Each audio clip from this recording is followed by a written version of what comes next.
बोलिए बांके बिहारी लाल की, श्रीमद्भागवत महापुराण की जय जय श्री राधे, जय जय श्री राधे, जय जय श्री राधे श्याम।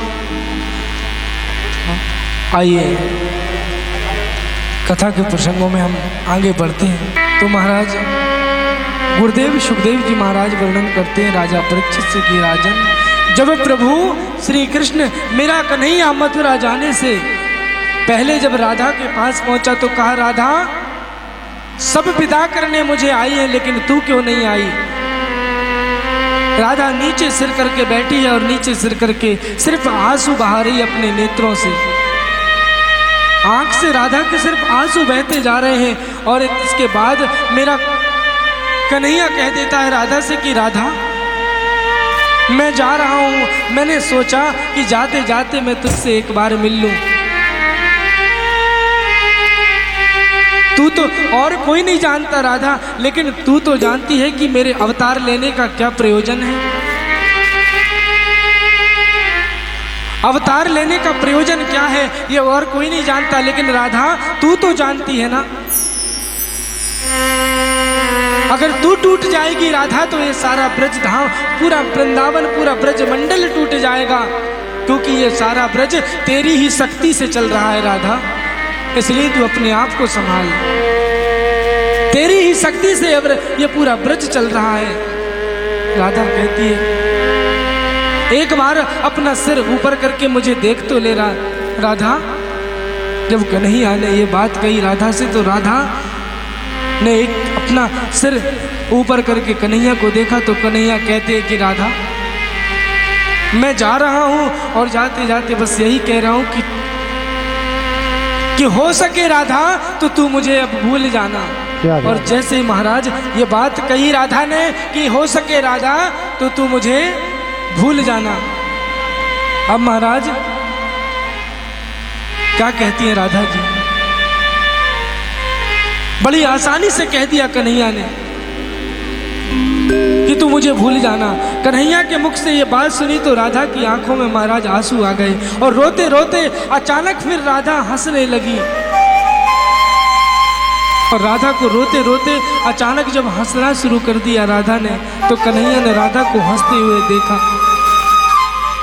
जब हंसते हुए देखा कन्हैया को, कन्हैया ने राधा को तो कहते हैं कन्हैया जी राधा से कि राधा तू हंस क्यों रही है, क्या बात है। ये कन्हैया पूरे जीवन किसी से डरा नहीं, पूरे जीवन निवेदन है अपने स्थान पर बैठ जाएं, कथा का ध्यान रखें सभी। पूरे जीवन किसी से नहीं डरा, लेकिन सिर्फ राधा से, क्योंकि ये कन्हैया जानता है कि सबको कुछ ना कुछ कहकर मैं मना लूंगा। राधा को मनाना बहुत कठिन काम है। एक प्रार्थना है राजा तुझसे कि मुझे नहीं लगता कि शायद मैं अब लौट कर वापस आऊंगा। और उस बचपन का खेल समझकर क्या कह दिया प्रभु ने राधा जी से कि राधा इसे बचपन का खेल समझकर भूल जाना, और हो सके राधा तो तू मुझे भी भूल जाना।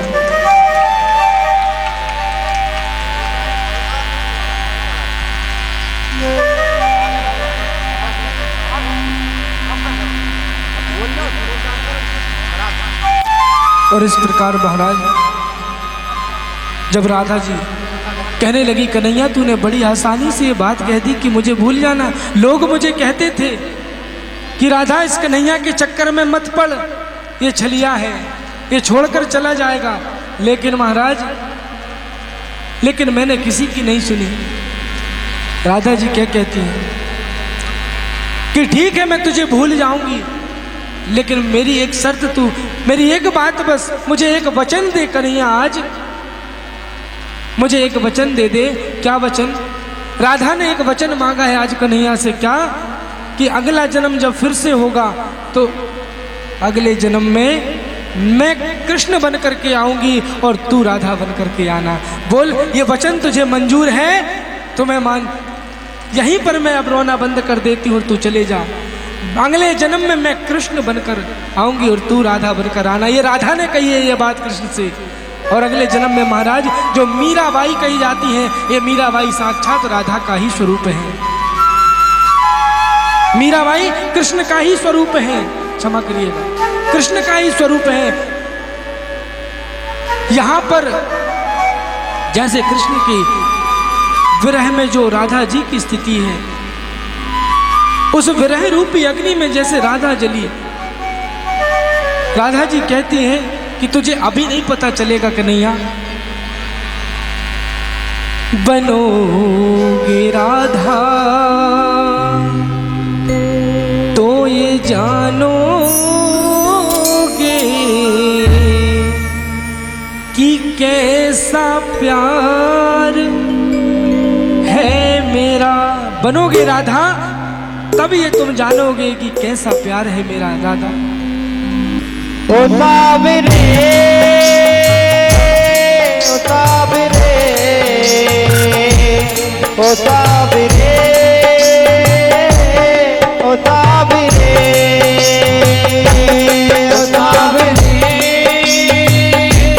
ओ सावरे, ओ सावरे, ओ सावरे, बनोगे राधा, बनोगे राधा तो ये जानोगे, बनोगे राधा तो ये जानोगे कि कैसा प्यार है मेरा। ओ सावरे, ओ सावरे, ओ सावरे, ओ सावरे।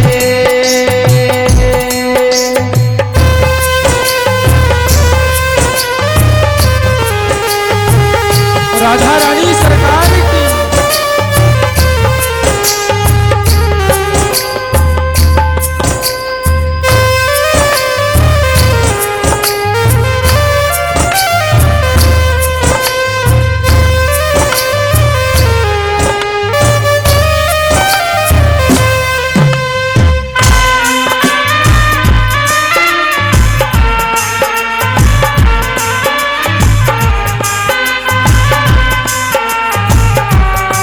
और राधा जी से कहते हैं कन्हैया, राधा जी कहती है कन्हैया से क्या, पन घट पे मधुबन में वो इंतजार करना, ऐसा में तेरे खातिर वो घुट घुट के मरना। पन घट पे मधुबन में वो इंतजार करना, शाम तेरी खातिर वो घुट घुट के मरना। करोगे इंतजार, हाँ करोगे इंतजार तो ये जानोगे, करोगे इंतजार तो ये जानोगे कैसा प्यार है मेरा। ओ सावरे, ओ सावरे। और राधा जी कहती है कन्हैया से क्या,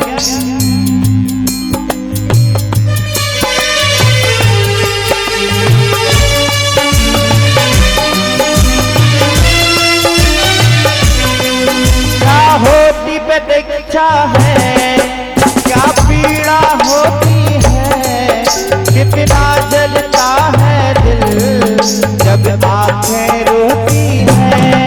क्या होती प्रतीक्षा है, क्या पीड़ा होती है, क्या जलता है दिल आंखें रोती है। क्या होती प्रतीक्षा है, क्या पीड़ा होती है, कितना जलता है दिल जब आंखें रोती है। क्या होती प्रतीक्षा है, कितना जलता है दिल जब आंखें रोती है। बहेंगे आंसू, हाँ बहेंगे आंसू तो ये जानोगे, बहेंगे आंसू तो ये जानोगे कि कैसा प्यार है मेरा। राधा जी सावरे, लड़ ही रही है। और फिर राधा जी कहती हैं कन्हैया से क्या, एक बात मेरी मान ले कान्हा, जो मैं कह रही हूँ वो कर लेगा तो कभी मैं तेरे को परेशान नहीं करूँगा। और कहती है क्या, तुम्हें याद ना आया करो है, तुम याद ना आया करो है, तुम्हें याद ना आया करो है, तुम्हें याद ना आया और कन्हैया याद आने से पहले, याद आने से पहले तुम आ जाया करो, तुम्हें याद ना आया करो, तुम्हें याद ना आया करो। और राधा जी कहती हैं अब एक तमन्ना है, कर फिर से जन्म मिले, मैं श्याम बनूं तेरा, तू राधा बन के जिए। अब एक तमन्ना है, कर फिर से जन्म मिले तू श्याम बन मेरा, मैं राधा बन के। और फिर राधा ने वही बात कह दी, बनोगे राधा, बनोगे राधा तो ये जानोगे कि कैसा प्यार है मेरा। बोलिए बाके बिहारी लाल की जय हो। ऐसे किशोरी श्री राधा रानी को समझाकर और कन्हैया अक्रूर जी के साथ मथुरा गए। और मार्ग में भगवान ने श्री कृष्ण अक्रूर जी को यमुना जी में जब स्नान कर रहे थे उस समय अपने साक्षात नारायण स्वरूप में दर्शन दिया। चतुर्भुज रूप में भगवान श्री कृष्ण अक्रूर जी को यमुना जी के भीतर शंख चक्र गदा पद्म धारण किए हुए भगवान वैसे दर्शन दिया। अक्रूर जी ने प्रभु को आज जान लिया है कि ये भगवान नारायण के ही रूप के अवतार हैं। वहां से सीधे जब मथुरा पहुंचे, मथुरा में अनेकों को कृतार्थ किया, कुब्जा से प्रीत लगाई, कुब्जा को प्रभु ने सुंदरता प्रदान की। और आगे गुरुदेव सुखदेव जी महाराज वर्णन करते राजा परीक्षित से कि राजन, यहाँ पर भगवान ने दूसरे दिन कंस ने जहाँ धनुष यज्ञ का जो आयोजन किया है वहाँ पर कुबल अनेक प्रकार के मल्ल योद्धा से लेके कुबलिया पीठ नाम के हाथी तक को वहाँ रखा है कि जब कृष्ण बलराम आए तो दोनों को यहीं पर किसी भी तरीके से मारना ही है।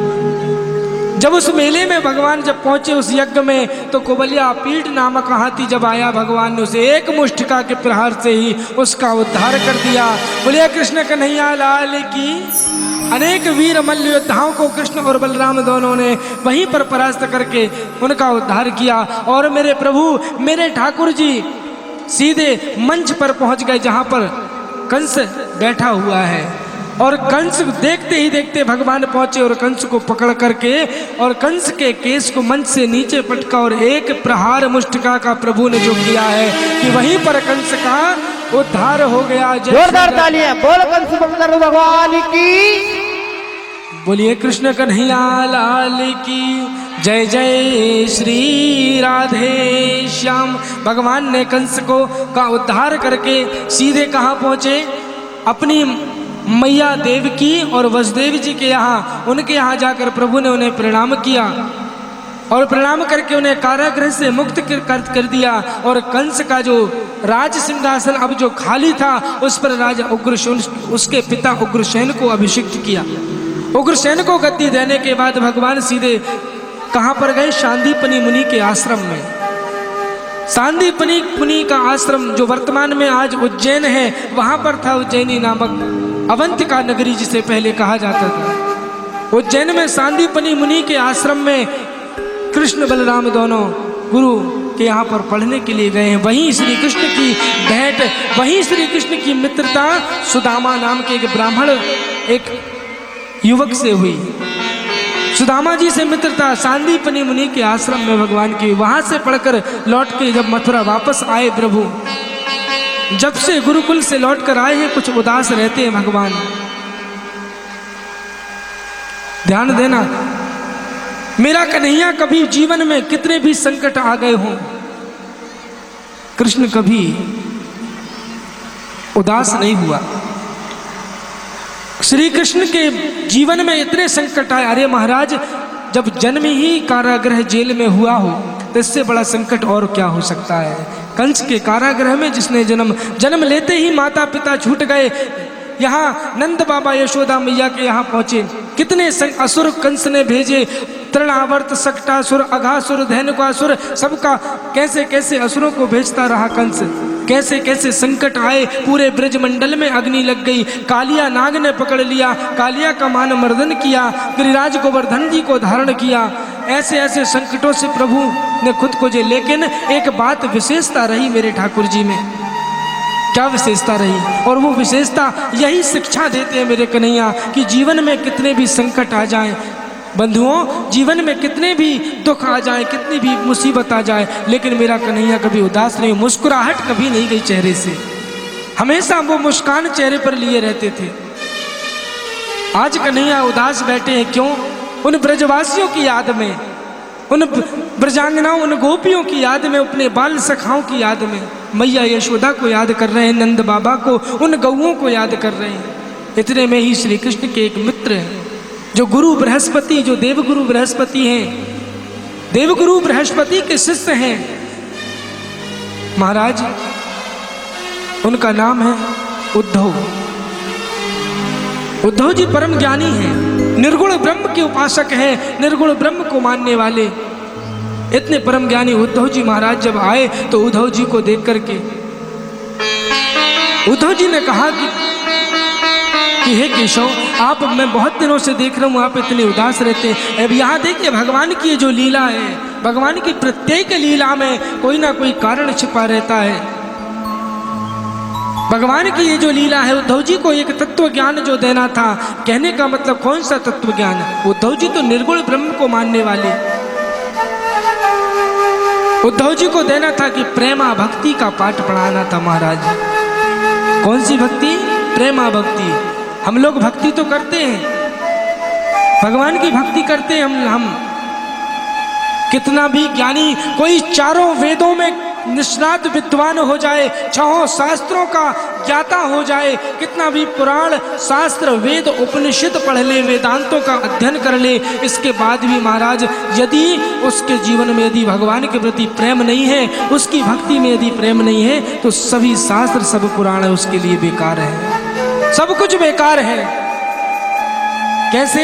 56 प्रकार का भोजन बना लीजिए और नमक मत डालिए, कैसा लगेगा भोजन? ऐसी भक्ति कितनी भी कर लो, कितने पुराण शास्त्र पढ़ लो, यदि भगवान, यदि प्रेम नहीं है ना, तो सब बेकार है।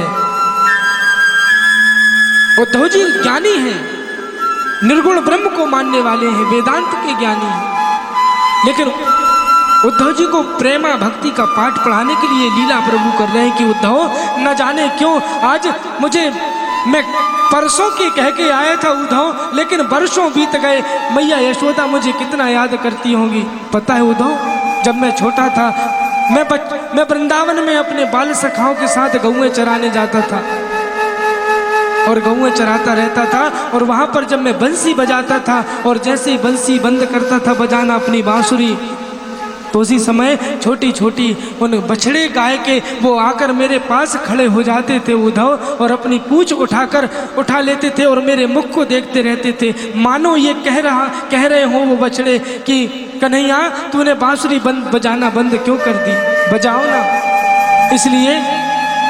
इसलिए मुझे वो गौएं, वो बछड़े, वो सारे ब्रजवासी, मैं उनको नहीं भुला पा रहा हूँ। उद्धव जी ने बहुत समझाया, ये बचपन की बातें हैं, बचपन की यादें हैं, अब तुम बड़े हो गए हो कन्हैया, इस प्रकार तुम्हारा उनके लिए विलाप करना, उनके विरह में ऐसा दुखी होना, ये शोभा नहीं देता।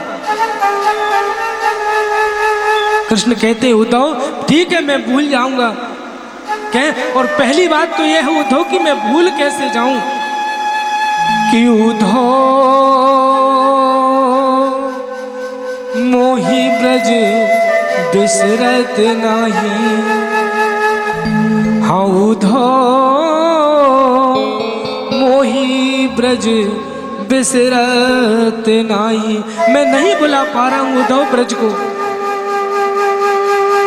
हाँ अगर वो भी मुझे भुला दे तो हो सकता है मैं उन्हें भूल जाऊं, लेकिन वो भी मुझे नहीं भूल रहे हैं। वो भी मेरी प्रतीक्षा कर रहे हैं, एक एक पल पल वो भी मुझे कि कन्हैया अब आ जाएगा, अब आ जाएगा। उद्धव तू मेरे लिए एक काम कर दो।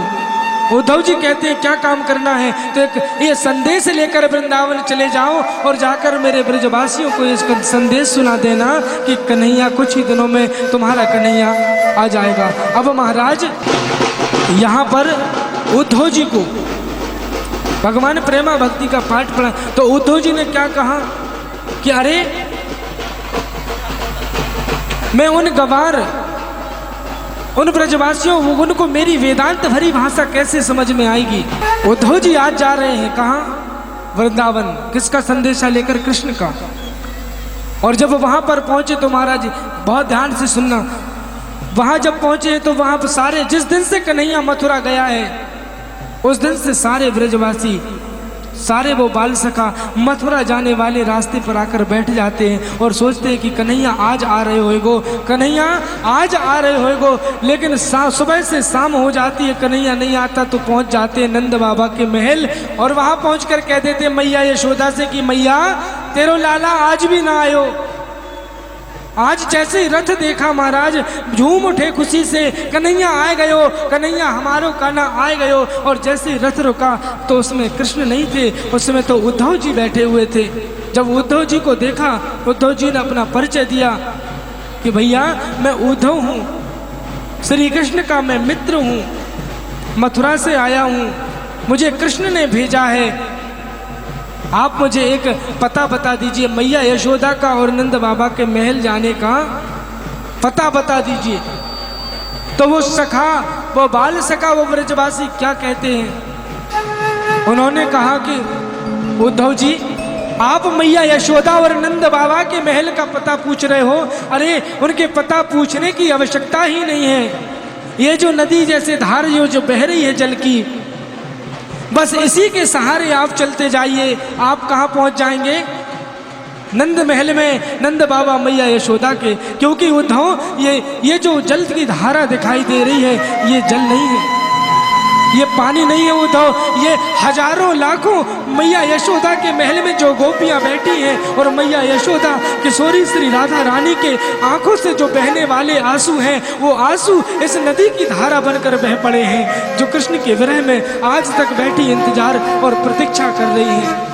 अब महाराज यहाँ पर उद्धव जी के ज्ञान का एक पहिया तो वहीं टूट गया कि इतना प्रेम भी क्या कोई किसी से कर सकता है। नंद महल में उद्धव जी पहुंचे, मैया यशोदा की हाल और वहां गोपियों से जब देखा उनका हाल, गोपी कहती हैं उद्धव जी को कि उद्धव यहाँ तुम्हारे ज्ञान की बात नहीं है उद्धव, सर्वांग प्रेम भक्ति का सर्वांग दर्शन हुआ है आज उद्धव जी को। कह के गए थे उद्धव जी कि संदेशा देकर आ जाऊंगा, लेकिन कब वापस लौटे हैं?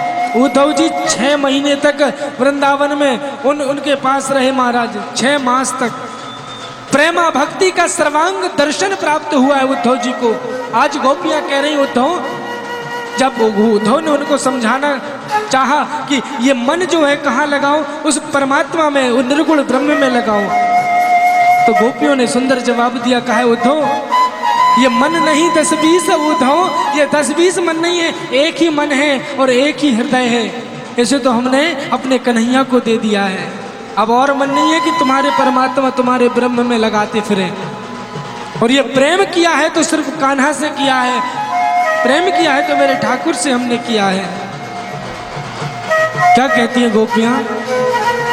ये तो प्रेम की बात है उद्धव, ये तो प्रेम की बात है उद्धव, ये तो प्रेम की बात है उद्धव, ये तो प्रेम की बात है उद्धव, बंदगी तेरे बस की नहीं है, ये तो प्रेम की बात है उद्धव, बंदगी तेरे बस की नहीं है, ये तो प्रेम की बात है उद्धव,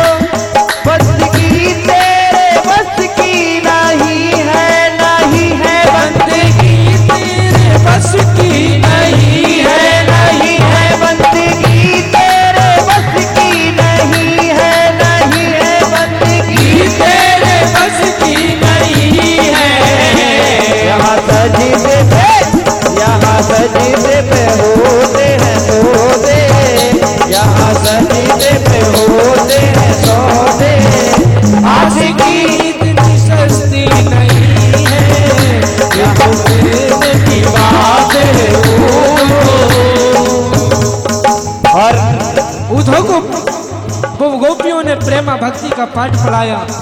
और वहां गुरुदेव सुखदेव जी महाराज कहते उद्धव जी आ गए। यहाँ जरासंध ने 17 बार आक्रमण किया, 16 बार जब आक्रमण कर लिया मथुरा पर जरासंध ने, क्योंकि कंस की जो 2 पत्नियां हैं अस्थि और प्राप्ति, उन दोनों का पिता कौन है? जरासंध। कंस का ससुर है जरासंध।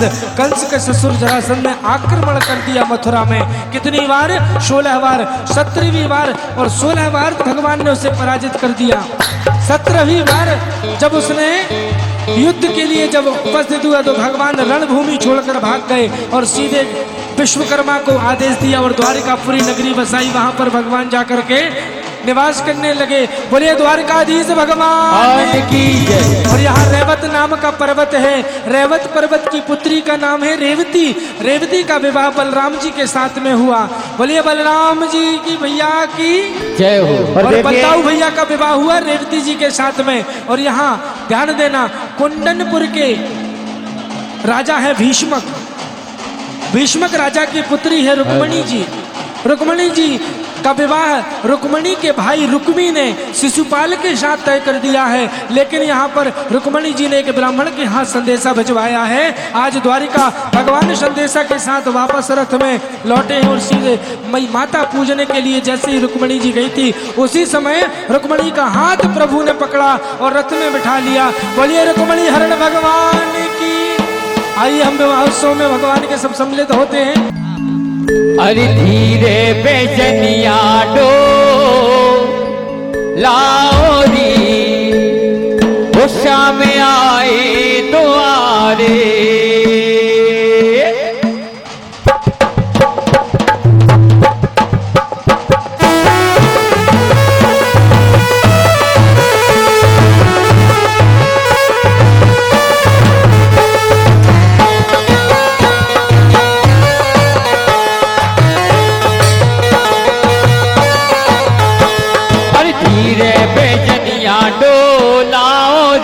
श्याम आए द्वारे।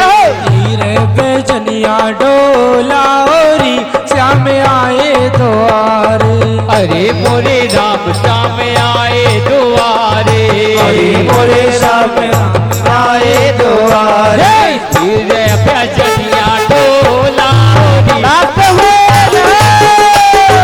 धीरे बेजनिया डोलाओरी श्याम आए द्वारे।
पुंडरीकाक्षाय मंगलाय तनोहरे सर्वमंगल मांगल्ये शिवे सर्वार्थ साधिके शरण्ये त्र्यंबके गौरी नारायणी नमोस्तुते।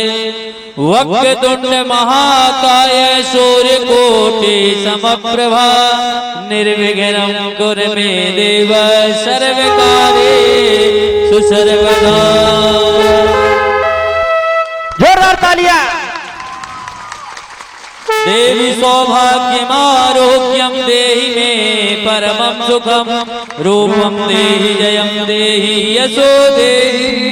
हो सबे हो जाओ तैयार लकीरी होने लगी है सबे हो जाओ तैयार लकीरी होने लगी है सबे हो जाओ तैयार लकीरी होने लगी है सबे हो जाओ तैयार लकीरी होने लगी है माला हरे हरी लकीरी होने लगी है माला हरे हरे लकीरी होने लगी है माला सब हो जाओ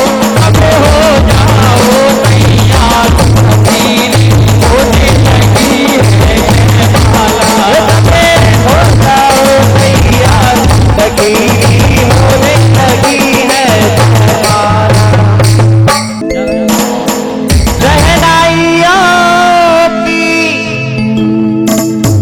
सदा कह रही है विवाह की मुबारक घड़िया गई है सजे सुर्खी जोड़े में रुकमणी मैया लगता है गाँव खिरिया में स्वर्ग आ गया है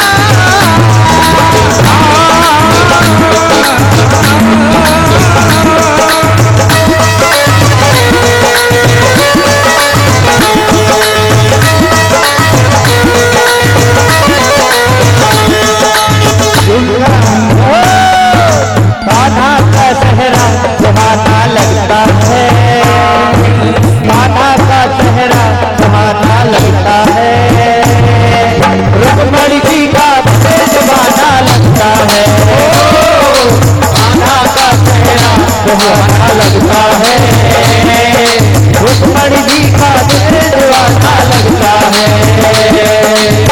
दामन देखो नजर लग जाएगी दामन देखो नजर लग जाएगी और दादा मन देखो नजर लग जाएगी दादा मन देखो नजर लग जाएगी भागवत कथा की बेला दोबारा आएगी राधा का चेहरा सुहाना लगता है हम भक्तों का दिल दीवाना लगता है ओ कान्हा का चेहरा सुहाना लगता है हम भक्तों का दिल दीवाना लगता है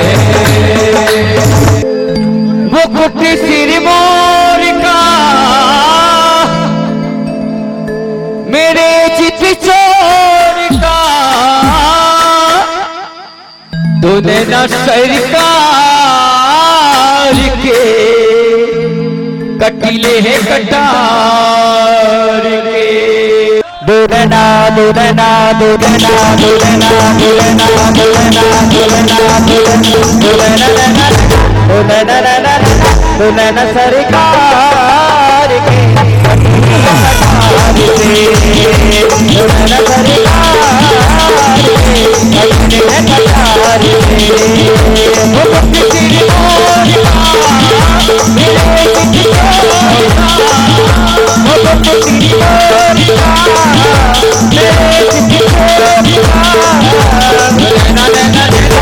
नैना नैना दो नैना सरकार दो नैना सरकार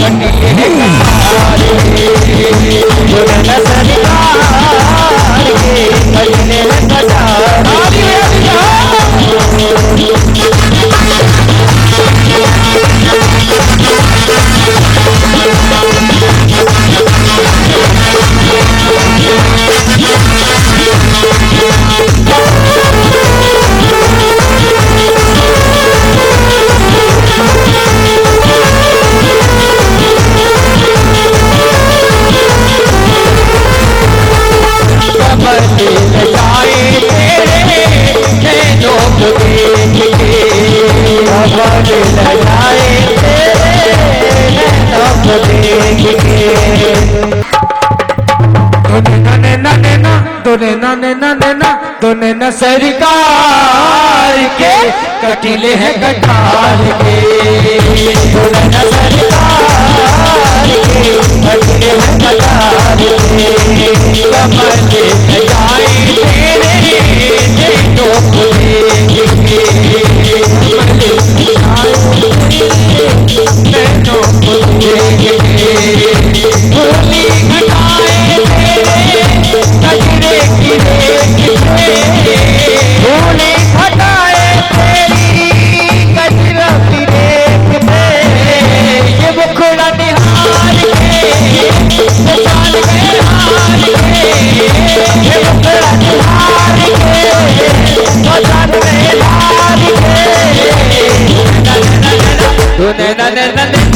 दोनों सरकार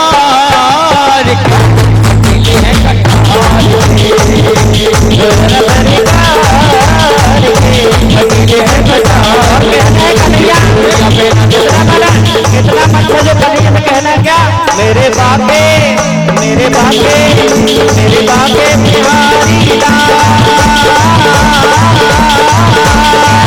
मेरे बापे बिहारी लाल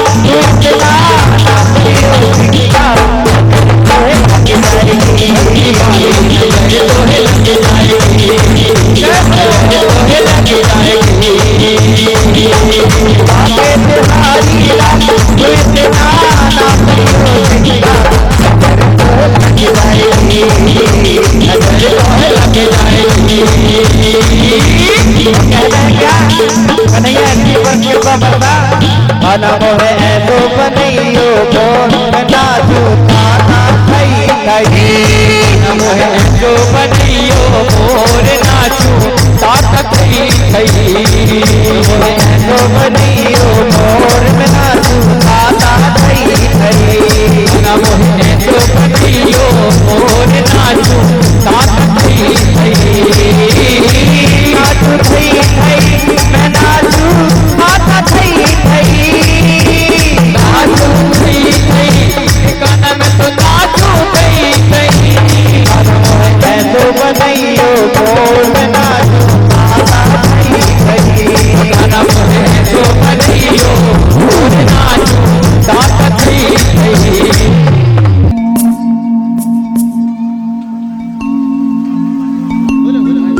मन में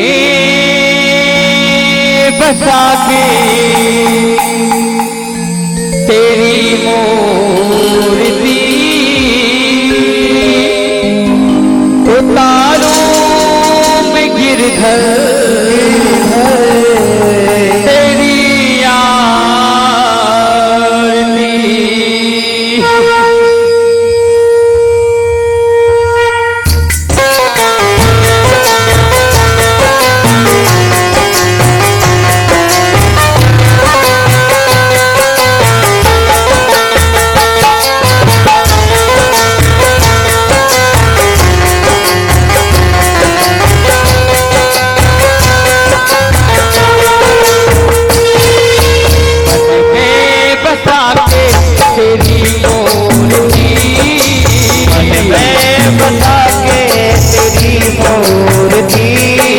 उतारूं मैं गिरधर तेरी आरती उतारूं मैं गिरधर तेरी आरती मन में बसा के तेरी मूर्ति मन में बसा के तेरी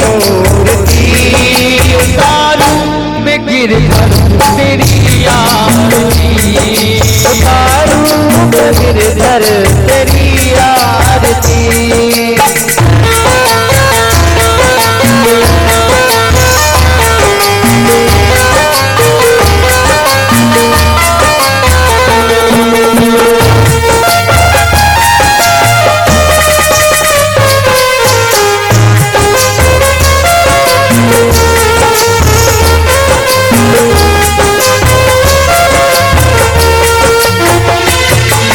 करुणा करो कष्ट हरो काटे तो भगवन, भाव में बसी भाव में तार दो भगवन। करुणा करो कष्ट हरो काटे तो भगवन, भाव में बसी भाव मेरी तार दो भगवन। दर्द की दवा तुम्हारे पास है, वो दर्द की दवा तुम्हारे पास है। ये भीख मांगती हो मन में बसा के तेरी मूर्ति, मन में बसा के तेरी मूर्ति। उतारू में गिरधर तेरी आरती, उतारू बनिया तेरी आरती।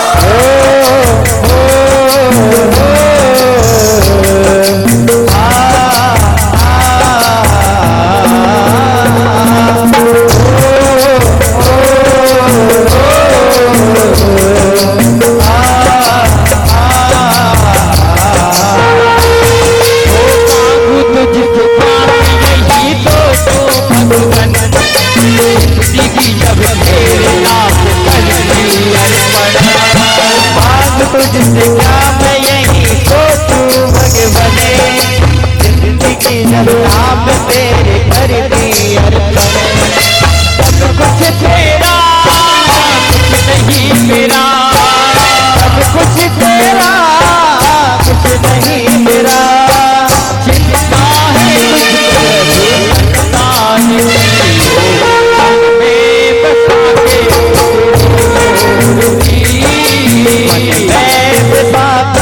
तेरी मूर्ति, उतारू में गिरधर तेरी आरती, उतारू में गिरधर तेरी आरती।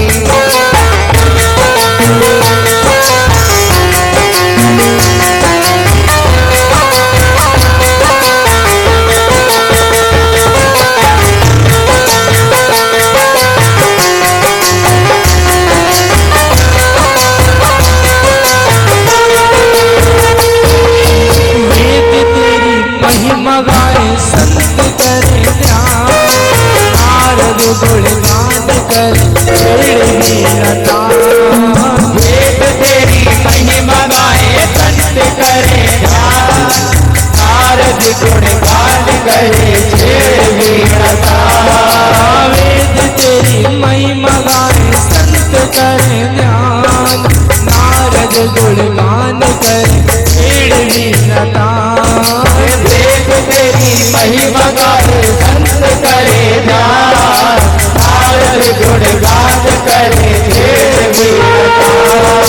भक्त तेरे द्वार करते हैं पुकार, भक्त तेरे द्वार करते हैं पुकार, भक्त तेरे द्वार करते हैं पुकार, भक्त तेरे द्वार करते हैं पुकार। दास अवधेश तेरी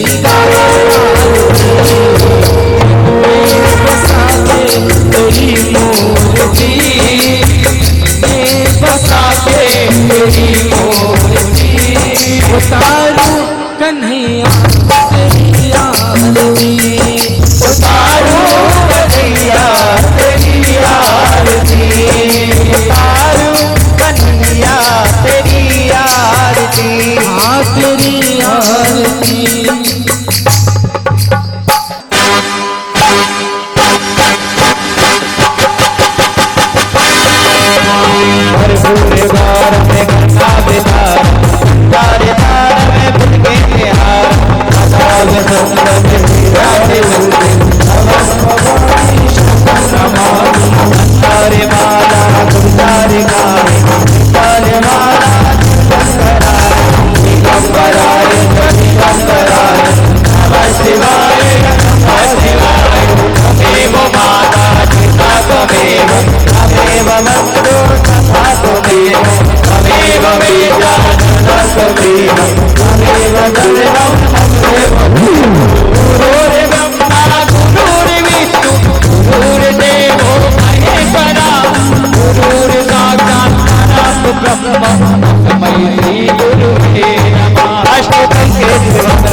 बजाओ बजाओ बजाओ ना बजाओ आज से ताली बजाओ राधा नाम की ताली बजाओ राधा नाम की ताली बजाओ राधा नाम की ताली सबके संकट दूर करेगी सबके संकट दूर करेगी ये बरसाने वाली बजाओ बजाओ बजाओ ना बजाओ राधा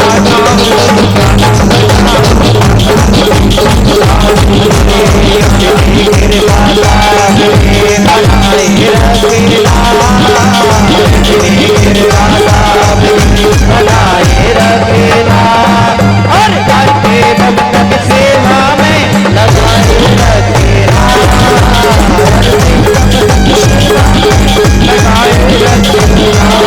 हरे राम राम राम हरे हरे हरे कृष्णा हरे राम हरे हरे हरे कृष्णा कृष्णा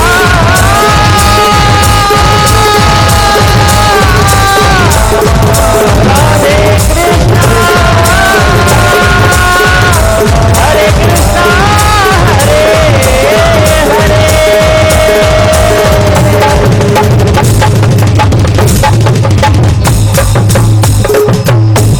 बोले बाके बिहारी लाल की जय हो।